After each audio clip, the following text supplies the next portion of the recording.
यदि आपने भविष्य में 10,000 साल की यात्रा की है, पृथ्वी क्या दिखती है? क्या इसमें से अधिकांश सतह ज्वालामुखी में कवर की जाएगी या यह बर्फ में जमे हुए होगा? क्या होगा यदि आप भविष्य में 1,00,000 साल तक और भी यात्रा करते हैं? क्या सभी महासागरों को वाष्पित किया जाएगा या यह एक विशाल पानी की दुनिया बन गया होगा? अब 1 अरब साल के बारे में क्या ठीक है? कुछ मिनट बचे होंगे या वे आकाशगंगा के अन्य हिस्सों में बस गए होंगे? यह वही है अगर, और वह क्या होगा यदि आपने भविष्य में 1 अरब साल की यात्रा की है। कई महत्वपूर्ण अस्तित्वगत खतरों मानव जाति का सामना करते हैं, और अगर हम चारों ओर रहना चाहते हैं, और 1 अरब साल उन सभी को सहन करने की आवश्यकता होगी। हमने देखा है कि हम एक वैश्विक महामारी से बचने के लिए एक साथ आने के लिए कितना संघर्ष कर रहे हैं, ताकि हमारे पास जलवायु परिवर्तन के खतरे को सहन करने का कोई मौका कैसे हो सके। वैश्विक परमाणु युद्ध, हत्यारा, क्षुद्रग्रह और प्राकृतिक बर्फ की उम्र और कुछ को पूरा हो रहा है। चलो भविष्य में एक नजर डालें और पता लगाएं। अब से 10,000 साल से कम हम एक बड़ी समस्या में भाग लेने जा रहे हैं, जिसे डेको सहस्राब्दी बग कहा जाता है, और कोर में पुराने एब कैलेंडर वर्ष को एन्कोडिंग करने वाला एक डी सॉफ्टवेयर 4 दशमलव से अधिक याद है कि क्यों? हाँ, यह बस ऐसा है, सिवाय उम्मीद है कि हम इस बार जितना घबराएंगे नहीं।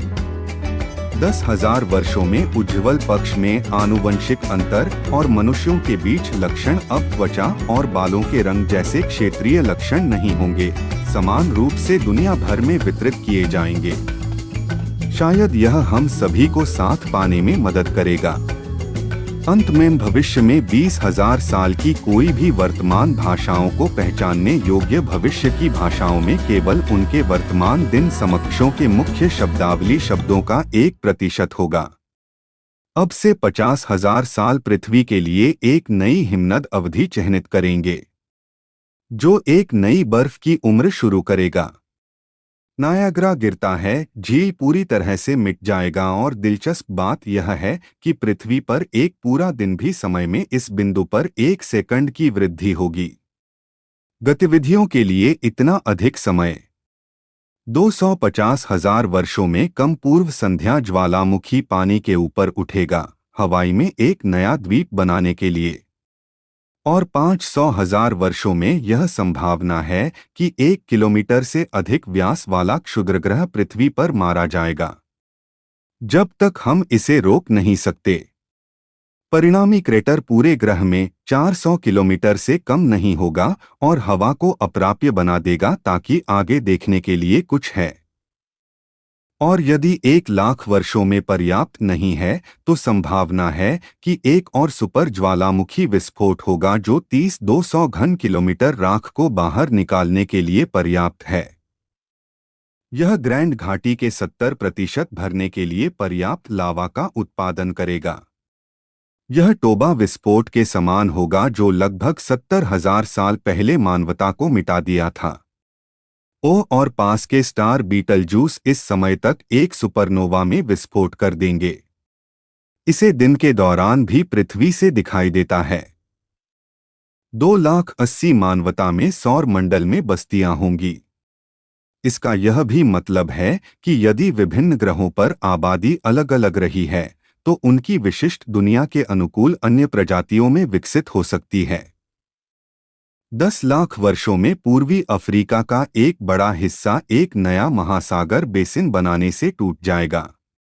50 मिलियन वर्षों में अफ्रीका भूमध्य सागर को बंद करने वाले यूरेशिया के साथ टकराएगा और 2 भूभागों के बीच एक नई पर्वत श्रृंखला बन जाएगी। इस पर्वत श्रृंखला में माउंट एवरेस्ट की तुलना में एक पहाड़ लंबा शामिल हो सकता है।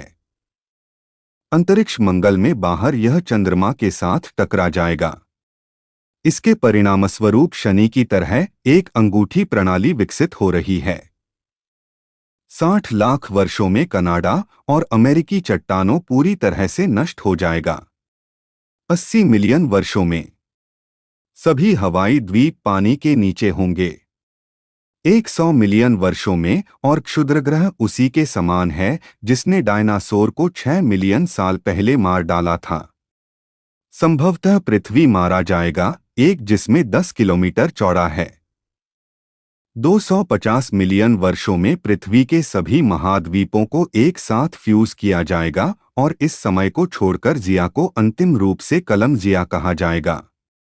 लेकिन इसे बहुत संलग्न नहीं मिलता है क्योंकि 400 से 500 मिलियन वर्षों में पीएनजी भूतापीय फिर से अलग हो जाएगा।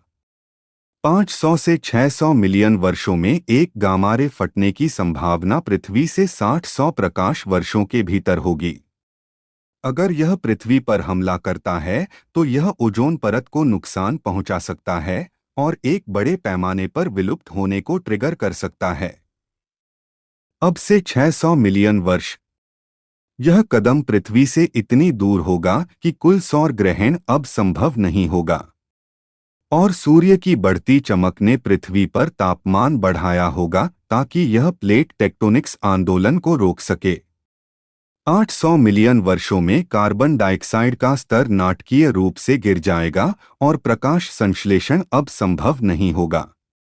मुक्त ऑक्सीजन और ओजोन वातावरण से गायब हो जाएगा और पृथ्वी पर जटिल जीवन मर जाएगा।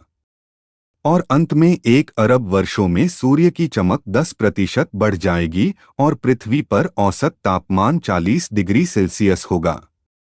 हमारा वातावरण एक नम ग्रीन हाउस की तरह महसूस करेगा और हमारे महासागर वाष्पित होंगे।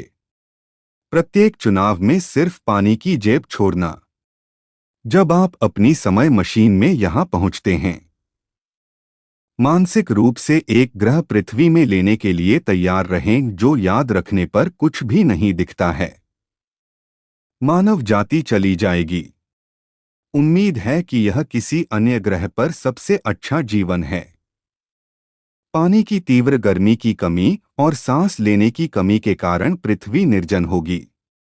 तो आप शायद करने के लिए चिपकना चाहिए, इसके बजाय आपको बाकी सौर प्रणाली को देखने के लिए बाहर जाना चाहिए। शायद आप अपने साथी मनुष्यों को वहां बुद्धिमान जीवन के कुछ अन्य रूप के लिए मिल जाएगा। लेकिन यह एक कहानी है एक और के लिए। अगर